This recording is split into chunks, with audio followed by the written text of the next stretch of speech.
Video like जरूर कर लीजिए और ऐसे वीडियो लगातार फ्री में पाने के लिए चैनल को तुरंत सब्सक्राइब कर लीजिए और बेल आइकन को जरूर टैप कर लीजिए ताकि आगे भी सारे वीडियो आपको मिलते रहे। यूट्यूब में फॉलो करते हैं तो प्लीज ये वाला फ्री टेलीग्राम चैनल जरूर ज्वाइन कर लीजिएगा। सारे नोटिफिकेशन सारे अपडेट यहीं पे आते हैं, ध्यान रखिएगा। सारे क्वेश्चन अटेम्प्ट करिए और स्कोर अपना तुरंत कमेंट करके बताइए कितने सही हो रहे हैं कितने गलत हो रहे हैं, जल्दी से कमेंट करके बताइए। नमस्कार साथियों, कैसे हैं आप सभी। आई होप आप सभी स्वस्थ होंगे और मस्त होंगे और अपनी पढ़ाई बहुत अच्छे से कर रहे होंगे।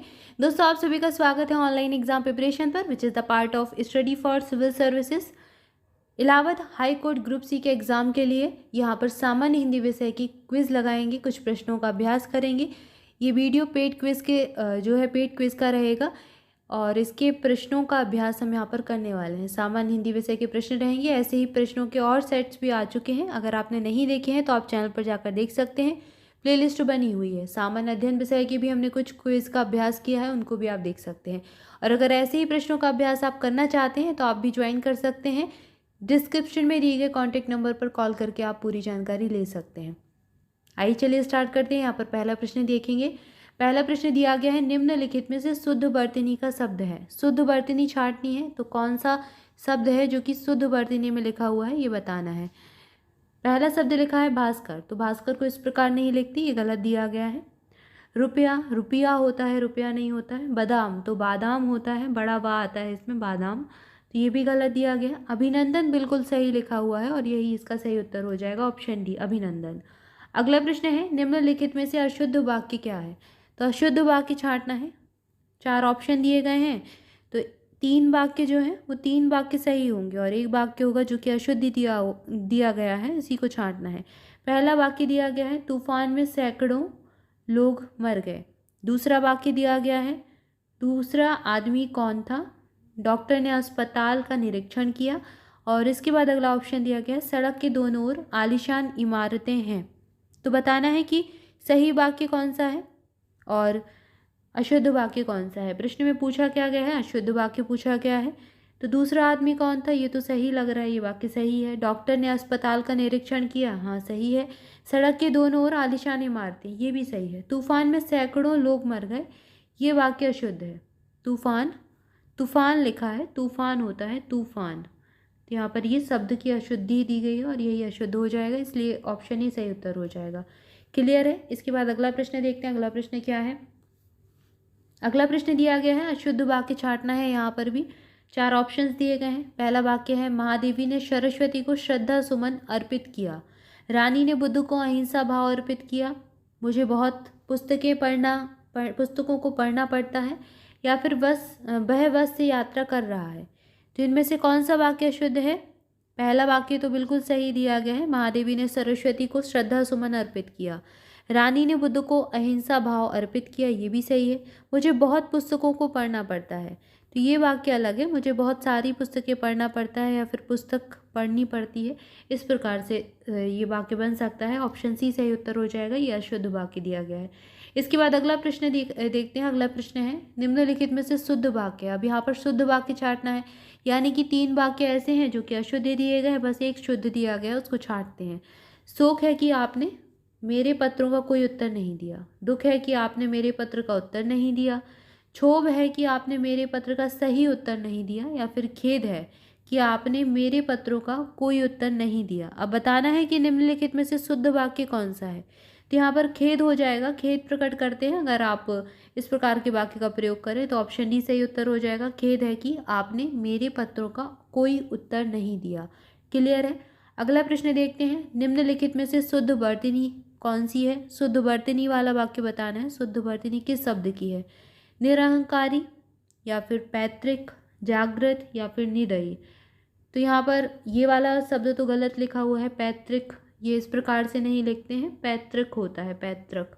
जागृत में भी इस प्रकार से जागृत ये लिखा जाता है। और निदयी नहीं होता है, निर्दयी होता है, निर्दयी होता है।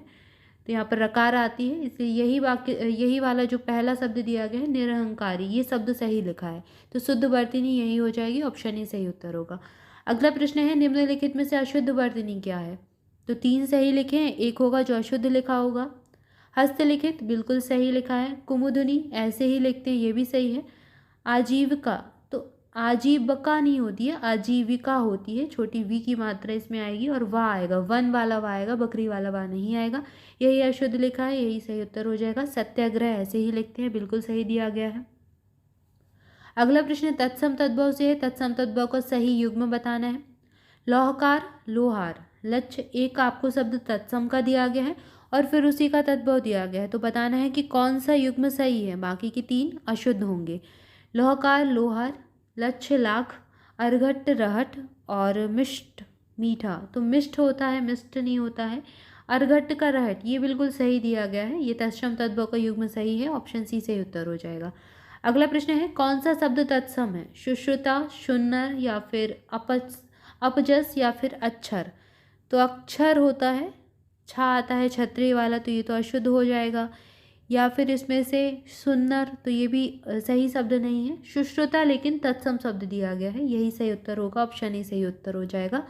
इसके बाद अगला प्रश्न देखते हैं। श्रृंगार का तत्सम शब्द बताना है। यहाँ पर श्रृंगार, श्रृंगार है ये, श्रृंगार नहीं है। श्रृंगार होता है, श्रृंगार होता है, श्रृंगार होता है, या फिर उपयुक्त में से कोई नहीं। तो इसका जो तत्सम शब्द है श्रृंगार का, तो यहाँ पर तो एक भी सही उत्तर नहीं दिया गया है। श्रृंगार तो कोई शब्द ही नहीं होता है। श्रृंगार, श्रृंगार तो श्रृंगार वो दूसरा वाला श्रृंगार है, साज संवरने वाला श्रृंगार है, तो ये भी गलत हो जाएगा। और श्रृंगार, तो ये तो सीटी वाला सा कर दिया, इसका तत्सम रूप नहीं है, तो ये तो गलत ही हो गए, तीनों ही गलत हो गए। यहाँ पर उपयुक्त में से कोई नहीं सही हो जाएगा। इसको किस प्रकार लिखते हैं, इसको श्रृंगार को इस प्रकार लिखते हैं। ये जो इसका तत्सम रूप होगा, इसमें श्रृंगार में एक रकार जरूर आएगी, श्रृंगार, ये इसका तत्सम रूप हो जाएगा, श्रृंगार का, श्रृंगार का। क्लियर है, तो ये इसका तत्सम रूप हो जाएगा। यहाँ पर हमने इस प्रश्न को देखा। इसके बाद अगला प्रश्न देखते हैं। अगला प्रश्न क्या है, दीठी का तत्सम रूप बताना है। दीठी का तत्सम रूप क्या होता है, दृष्टि होता है, दिष्टि होता है, दीष्टि होता है या फिर दृष्टि होता है, तो दीठी का तत्सम रूप होता है दृष्टि, ऑप्शन ए सही उत्तर होगा। अगला प्रश्न क्या है, मुद्री का तत्सम रूप बताना है। तो मुद्री का तत्सम क्या होता है, मुद्रिका होगा, ऑप्शन सी में दिया गया है मुद्रिका, यही सही उत्तर हो जाएगा। इसके बाद अगला प्रश्न है, निम्नलिखित में से तद्भव शब्द है, तो यहाँ पर तद्भव पूछ लिया गया है।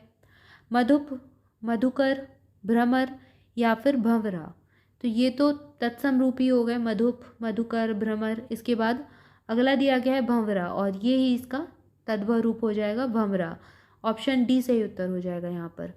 इसके बाद अगला प्रश्न है, महल के भीतर का भाग क्या कहलाता है। महल का जो भीतर का भाग होता है उसको क्या कहते हैं, उसको गर्भगृह कहते हैं, भीतरी तल कहा जाता है, या फिर अंतःपुरा कहते हैं, या फिर उसको रनिवास कहते हैं।